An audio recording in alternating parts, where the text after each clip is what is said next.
Hello and welcome to Up South, your one-stop destination for all the top news stories from South India. I am T.S. Sudhir. Yesterday we had brought you the tragic story of a collision between a railway train and a school bus that killed 14 students and the driver and the assistant of the bus. Now hear this.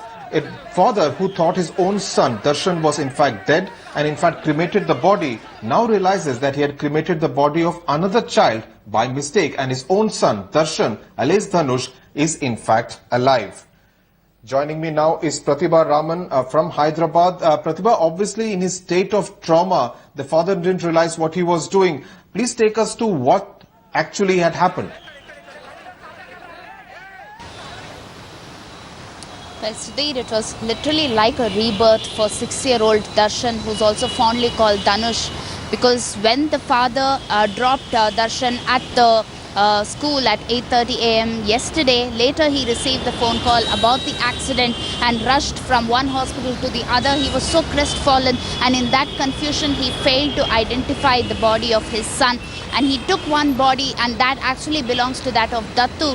He took the body and even cremated that. But today, when the original son, that is Darshan, regained consciousness in one of the hospitals, revealed the father's name, is when Mr. Swami God, who's Darshan's father, rushed to the hospital. And today is Darshan's birthday, so it was a reunion and a rebirth of sorts. But then, on the other hand, it was the turn of Mr. Veera, who's the father of Dattu, who was crestfallen because somewhere down the line he was hoping that his son would be in one of the hospitals getting treated. Back to you, Sudhir. Right, Pratibha, quite a fascinating story, as you said, a rebirth for that child, Darshan Gaud, in Medak district of Telangana. Thanks a lot for joining us there. Now, news from Karnataka, the Bangalore school, where a 6-year-old student, class 1 student, was in fact raped on the 2nd of July, could be in for more trouble. Speaking exclusively to Headlines Today, the Commissioner of the Department of Public Instruction has said that the NOC issued to that particular school could in fact be revoked. Let's hear into what the Commissioner of the Department of Public Instruction has to say. As the paper report said, and we have seen the certificate of the concerned school from ICC board, it clearly mentioned that they have got in last year in 2013. So it means that simply they have violated and they have misled the parents. Because I think this is serious violation by the ICC, and how they can do it, I think it's really said on their part that they have done violation of their own condition. Joining me now from Bangalore is my colleague Ratnika Sharma. Ratnika, the Karnataka government has also issued detailed guidelines. Obviously, they wouldn't want an incident like what happened on the 2nd of July at this particular school in Bangalore to recur in any school in Karnataka. Take us through what some of those very stringent guidelines now say. Yes, Sudhir, while Vibgyor School seems to be in trouble regarding the school affiliation, the Department of Public Instruction has issued guidelines. The broad guidelines are that names of all students, teachers, parents and staff has to be registered with the nearest police station. CCTV cameras must be deployed at all classrooms across all schools. There has to be a committee set up which would be called the Child Protection Action Committee, and an officer has to be deployed with each school.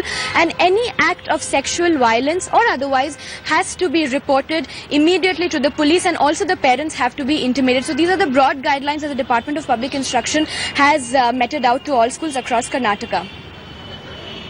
Okay, hopefully some of those guidelines will be met. Ratnika, stay on with us. Also joining us is KV Dhananjay, who represents many private schools there in Karnataka, an organization called KUSMA. Mr. Dhananjay, now the school in question will reopen on Monday. Perhaps some of those safety measures will be put in place and many of them will be done over the course of the next 10 days or so. But do you see that it will be a huge task to actually bring this particular educational institution back to normal? First of all, I do not think it was a good idea for the school to open up on the coming Monday, because there is so much more that needs to be cleaned up. The police just recently arrested who they thought was a prime suspect, and they are yet to investigate and rule out if he had accomplices. So therefore, it's too early for the school to open up, number one. Number two, well, I'm not very sure if the situation will be back to normal at all. And so therefore, so much more needs to be done. And, parents can't really be assured merely with the fact of the school opening up. Because that assurance will have to come from something more, and the government is not doing enough, and I do not think the school management too is cooperating enough with the police. So therefore, it's not really a good idea to open up the school so soon, number one. Number two, what is this need or why do we have to really assume that everything will go according to a plan? The investigation is only starting now, so therefore so much more needs to happen. Okay, Mr. Dhananjay, so you say that it's not such a good idea for the school to reopen on Monday, but you represented a number of schools. Do you see these schools in Bangalore having learnt a lesson from this particular very tragic incident and hopefully nothing will recur in the future? First of all, I do not think anyone has learnt any lesson from this episode. There is so much more that we have to know about this before we can begin to, put some lessons into our heads. So Bangalore schools are not, any more reformed because of this one particular incident. And the investigation will need to run its course, and we will need to see the culprits brought to book. And even if that culprit is in the form of the management, they will have to be brought to book. And Bangalore schools unfortunately have not learned any lessons from this, and children are just as vulnerable today as they were just before this news broke. So therefore I don't think anything has changed, and this thing may very well repeat tomorrow or maybe even now. So I don't think any assurance of other matter complacency is called for. Right, Mr. Dhananjay, you are pretty pessimistic out there. Ratnika, you heard Mr. Dhananjay there. You have been interacting with the parents of the school children who will be going to school on Monday. Do they also share what Mr. Dhananjay has to say, or do they think that everything will be back to normal on Monday? Definitely, Sudhir, while a lot of parents have expressed concerns, I've also spoken to a few parents, and they've said that they're looking out to other schools and trying to get their kids admission there, because it's very difficult in mid-session to pull the kids out of Vidgyor school and put them in other schools, but there are a section of parents who are looking out for admission in different schools. Okay, Ratnika. So many of those parents are actually looking to transfer their kids even though it's in the middle of the academic year. Thanks a lot, Mr. Dhananjay. Also thanks to you, Ratnika Sharma, for joining us there from Bangalore. Now, in news from the Telangana region, Telangana state, in fact, in the last 1 month, 76 people have returned from the war zone of Iraq to different districts of Telangana state. But back home, they realize that it is not so hunky-dory, because the local police is actually keeping a keen eye on their movements in different districts of Telangana. Pratibha Raman brings us this report from Karimnagar. Police in Telangana state are keeping an eye on all those who have returned home from Iraq. Jeevan, who is a construction worker by profession, returned from the war-torn country on the 5th of July. I, as SP of the district, I only verify their antecedents, whether they are involved in any criminal cases or whether they are associated with in any manner with any banned organization in the country. To that extent, I'll issue a clearance certificate. Based on that, they'll get the relevant document, which may be passport or subsequently the police clearance certificate, which is required for securing an employment. The police have also outsourced the surveillance job to village sarpanch and report any suspicious activity to the nearest police station. As per records, at least 326 people have gone to Iraq from Karimnagar district. Now, the district administration through the embassy there has received requisition to provide help for at least 135 people. Now, some of them who have returned have in fact confessed to certain NGOs, stating that they have worked for military camps and they have also been trained in using the AK-47. ऐसा हो सकता है, ऐसा 100% ऐसा हो सकता है, क्योंकि एक कंट्री से एक कंट्री को यूज़ कर रहे हैं, यूज़ के हमको काम चाहिए, वो मिलिटेंट है या उग्रवादी है या मिलिट्री है, नहीं मालूम है, उनको खाना चाहिए. It is not just the police but the money lenders too who are chasing the Iraq returnees. Most of them had borrowed money to go to work in the distant land and are now unable to repay the debts. 2% interest पे पैसे ले लिया 1.5 लाख रुपए, वो अभी दिलाने के बाद 3 लाख 3.5 लाख बन गया. अभी मेरे पास पैसा नहीं है, थोड़ा खेत था मेरा वो बेच दिया, अभी भी मेरा बाकी क्लियर नहीं हुआ. अभी मेरा बीबी मैं है, ऐसा मजदूरी करते थोड़ा टाइम पैसे जी रहे बस. एक मेरे औरत बच्ची भी है, मेरा तकलीफ बहुत मुश्किल है, मेरे लिए कोई हेल्पिंग भी नहीं है, अभी ये प्रॉब्लम में है अभी मेरे. From the frying pan into the fire is the plight of those who have returned from Iraq. Their misfortune is that they cannot even migrate elsewhere, lest it will be misconstrued as suspicious activity by those keeping a watch. With Pratibha Raman in Karimnagar, Bureau Report, Headlines Today. For many years, their names have created confusion, and now both Sania Mirza and Saina Nehwal find themselves in the news at the same time in the last 24 hours, some for the good reasons, some for not so good reasons.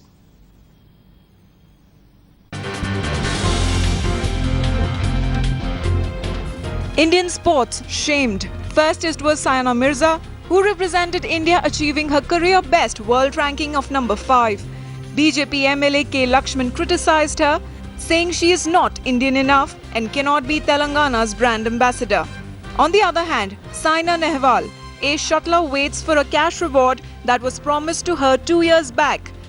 The two episodes exposing just how little their achievements matter to our national leaders.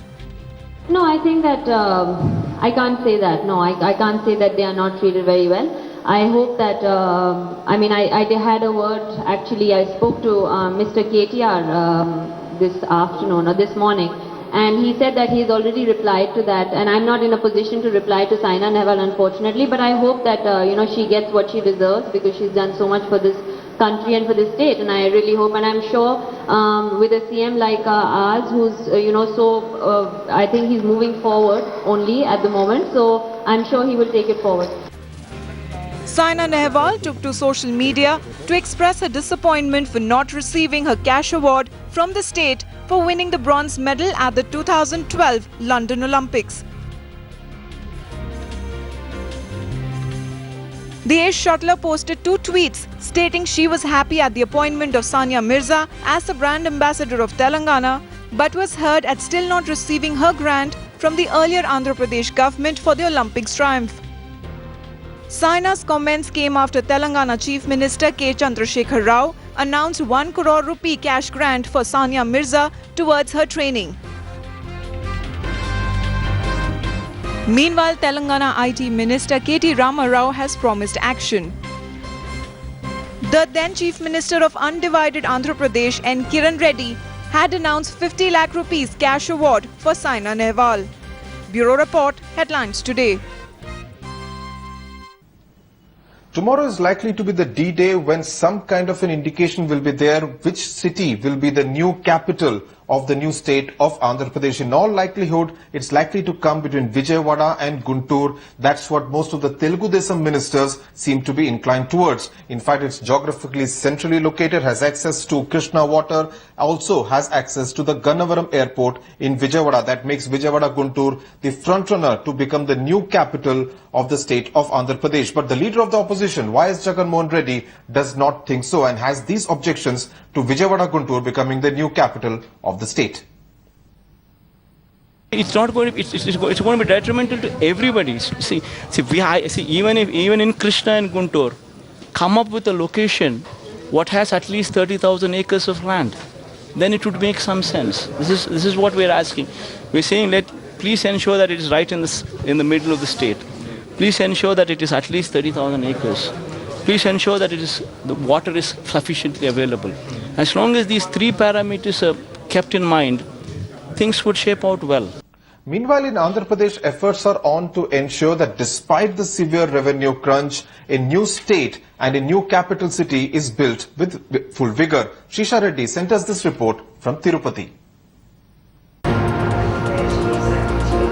This doctor couple, Venkateshwarulu and Ashalatha, built the first in vitro fertilization center in Simandra in Tirupati in 2004. The plan was to set up one in Hyderabad as well. But post-bifurcation, the two are no longer looking at Telangana state and are scouting for options in Kurnool or Vijayawada. These disturbances among the Muslims, Telangana people are hardcore. They're not, even see that employees, they're very stubborn. They were asking the Andhra people to just get away.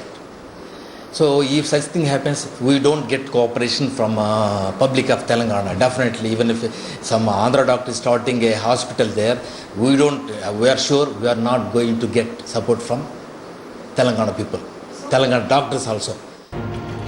The realization that residuary state of Andhra Pradesh is not a cash-rich state and that it will need contributions from everyone to shore it up is also slowly sinking in.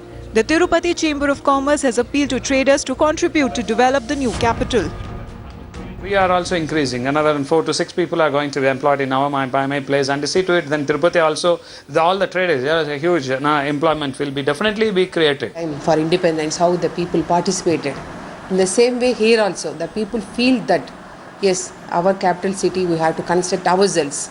So our participation should be there. From our side, at least little participation should be there. So like that, every person should feel that in donating a small amount. Bifurcation of Andhra Pradesh has only increased the confidence level of people in the Seemandhra region who are aiming to rebuild their residual state.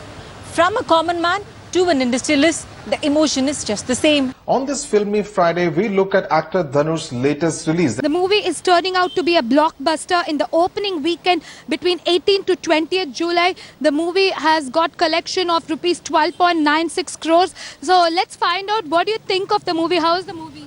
Yeah, the movie is very good, and it resembles more of my life because I was an engineer. I completed my BE at 2013, and yet now I hadn't got any job. But what all the difficulties what he faced, it's a true story. Okay. So I think that's what has really made youngsters like him come and watch the movie.